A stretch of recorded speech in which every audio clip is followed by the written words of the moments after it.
सांगली मिरज कुपवाड महानगरपालिका सार्वत्रिक निवडणूक 2025-26 यासाठीच्या प्रभाग क्रमांक 18 न माप्र ओबीसी महिला उमेदवार सौ कल्पना मच्छिंद्र शेळके यांनी त्यांच्या प्रचाराची सुरुवात रविवार दिनांक 3 रोजी धूमधडाक्यात केली। संध्याकाळी 5 वाजता त्रिमूर्ती कॉलनीतील महादेव मंदिरात नारळ फोडून प्रचाराची सुरुवात झाली। रॅली महादेव मंदिरापासून स्वामी समर्थ मंदिर 50 फुटी रोडवरून सर्वांचे आशीर्वाद घेत खिलारे मंगल कार्यालयात सभेत रूपांतरित झाली। यासाठी मोठ्या संख्येने महिला व पुरुष उपस्थित होते। यांची खून आहे कब बशी।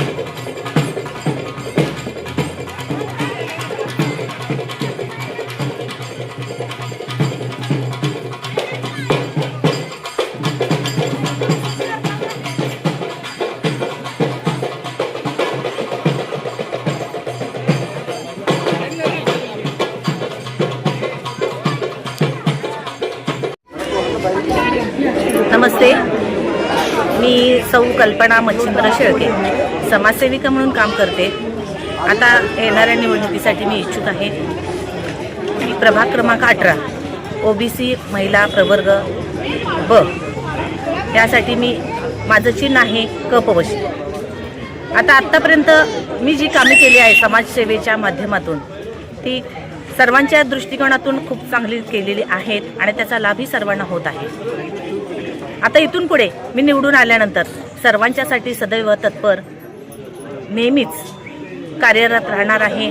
गटरी असतील, ड्रेनेज असेल किंवा पाण्याचे जे प्रॉब्लेम असतील, महिलांच्यासाठी घर बसल्या काम असेल, विद्यार्थ्यांच्यासाठी ज्या योजना असतील त्या राबवायच्या आहेत मला।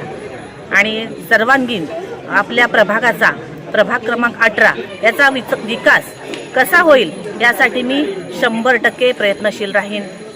धन्यवाद। मी वैशाली सुभाष माने, साई कॉलनी पहिली गल्लीमध्ये मी दुर्गा माता मंदिराचे मंडळाचे अध्यक्ष आहे आणि आमच्या मंडळासाठी त्यांनी भरपूर सहकार्य केलेलं आहे आमच्यासाठी आणि इथून पुढं पण आमच्या महिलांच्यासाठी त्यांनी कार्यरत असंच राहावं ही आमची अपेक्षा आहे, म्हणून आम्ही त्यांना निवडून द्यायचं ठरवलेलं आहे। माझे नाव संगीता बुध्याळ। तैला मतदान देणार आम्ही म्हणलं तर आमचे सगळं कार्यकर्ते हे दिवस पार पडत आले आणि आता बी हिच्या पुढं चांगलं काम करू दे म्हणून आम्ही देणार। त्यांनी आजपर्यंत तुमच्यासाठी काही केलेलं आहे? मंदिरमध्ये केलेलं आहे आणि सगळं बायकाची इन्कममध्ये केलेलं आहे। काय काय केलंय? काय काय केलेलं आहे त्यांनी? कपड्याची इन्कम केलेलं आहे बर। आणि परत इथं मंदिरमध्ये तवा येतील यायला लागल्या तेव्हा मंदिर पुढं आलेलं आहे। आमच्या स्वामी समर्थचं सगळं कार्यकर्ता आलेलं आहे। मग त्यांना निवडून दिल्यानंतर पुन्हा त्यांच्याकडून काय अपेक्षा आहे तुमची? अपेक्षा काय नाही, आम्हाला आपलं चांगलं चालू दे म्हणून मुलीला आशीर्वाद देतो।